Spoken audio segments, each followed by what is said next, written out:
do you see it as competition in that room, or hey, we got a bunch of different guys that we can do a bunch of different things with? Yeah, I think the first thing is it's competition. We want to get the best people in that room that we think give us the best chance, and then let those guys go out and compete for their roles and establish whatever their role and function is in the group.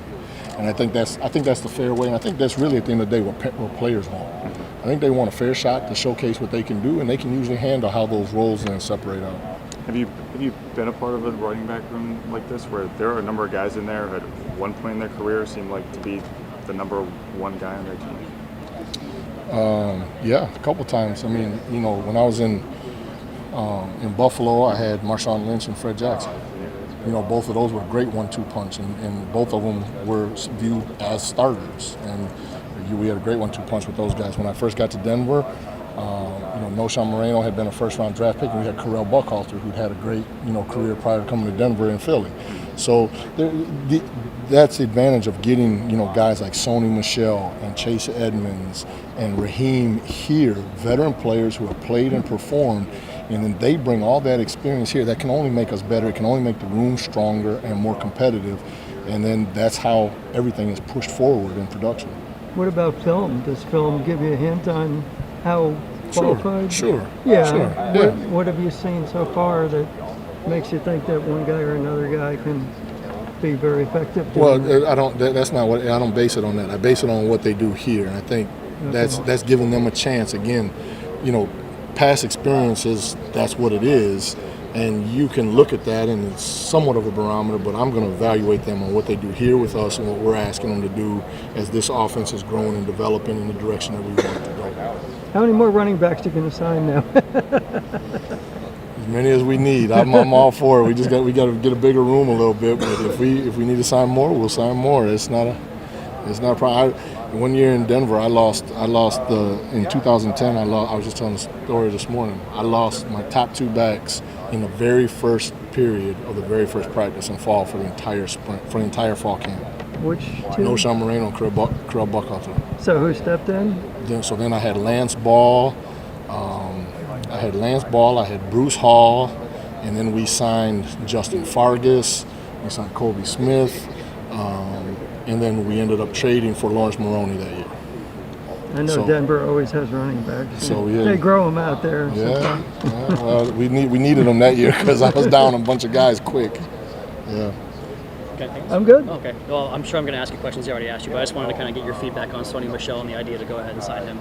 Yeah, I think it's a veteran player that has had a lot of success.